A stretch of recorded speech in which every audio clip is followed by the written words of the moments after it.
Oh, sorry guys. Looks like I missed another flip over.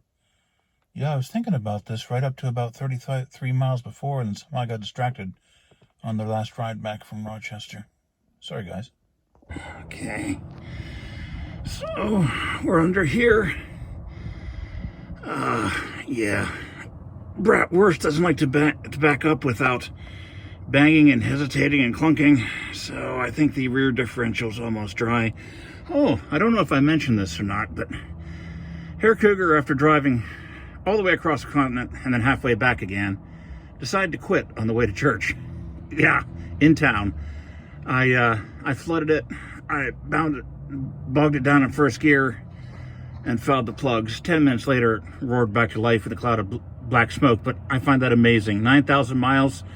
Only time it quit was when I ran out of gas. Cars are like that, you know. And then it quit here in town. Okay, I got a half-inch drive. Don't know why a brat has a half-inch drive, but... Okay, I brought these in here. I wanted to get a good look at them. This one does indeed have a magnet and there's grit on it. But considering this is 140,000 miles, give or take, and it's a factory original, I strongly suspect that's not too bad. Yeah, there was very little flow in the differential, so called that one right. Yeah, I had to bring these in to look at them because my neighbor talked my leg off for over an hour again.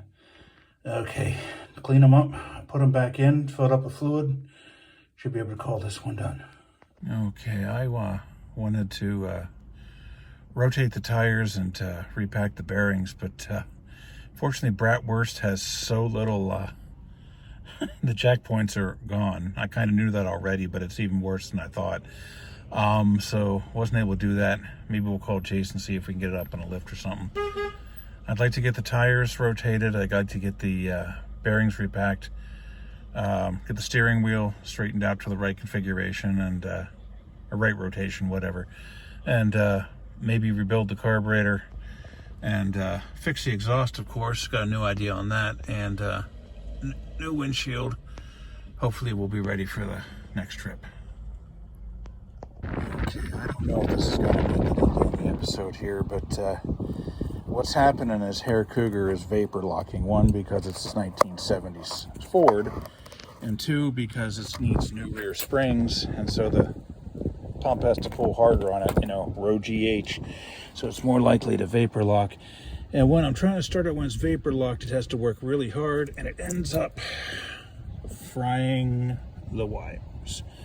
So the plan here is to, rather than deal with these frayed wires like I did with the positive terminal, what I'm going to do is I'm going to cut this off trimmed, and then strip it off a length, and then just start with a new, fresh of happy, healthy wire. We'll see how this goes. Okay, that was a surprisingly difficult and inelegant job, but we've got some quick, fresh wires exposed. You can see the old ones melted in there. Yeah, and I dropped one of the bolts. We'll see how that goes. Okay, it ain't pretty, but it is better. Slice of Minnesota. An old woman gathering something from a field. Well, I looked down and saw 138999.9, but the time I pulled over, it flipped over. Good Lord. Who would have believed this? Time to change the oil, you know? I don't think normal people, you know, change the oil 3 times in a week and a half. Wow. Okay, I got accused of glossing over some potentially very important points in the last oil change video, and I did. Normally when I film these things, I'm just filming them and that's it. However, I was at someone's house and there was 3 things going on at once, which I think was a normal condition for there they live. And I thought, just maybe, I'd be able to film the successful use of this oil wrench that I've been wanting to film for tens of episodes. And looks like the episode answer to that is no. But anyway, these things tighten down, turn the filter. Nothing but the best for my guys. Okay. Yeah, when you get the old filter off on the left, make sure that you get the rubber goes to make sure that one came off too. And the reason being, if you double ring it, at some point it'll pop and it'll just blow almost instantly at highway speeds. Okay, so put some oil around the new ring so it doesn't damage it, really work down on it.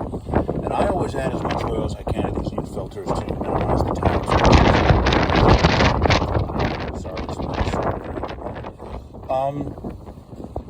Yeah, the guy who lives here in town, strange enough, criticizes me for that, but hey, every vehicle I own, virtually everyone makes over 200,000 miles. Okay, and on Subies, some of these drain plugs have gaskets. They are not optional. The new ones have metal ones that you pinch, get a new one every time. In fact, I carried a spare just in case. This one's a rubber one, it can be reused. And yeah, this is 17 millimeter if you need to know. Make this snug, but not overly tight. Okay, really want to mix these together and shake them up a bit so it doesn't get a hit of too much of one or the other all at once. Probably a good idea. We got the coil grounded to the block. Let's see if we can get some oil pressure here.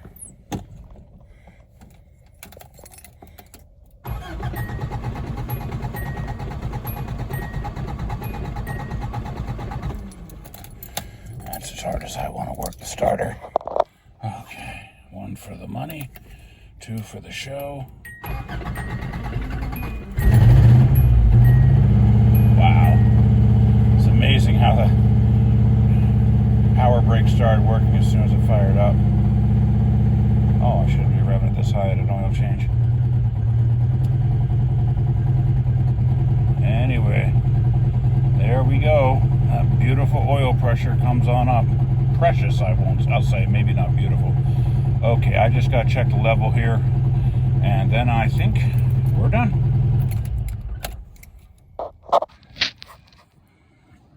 Okay, already wiped it off and oh, wait, didn't put it in all the way, that's right. Not gonna get a good reading that way. And of course, it's fighting me on the camera for getting there. We go.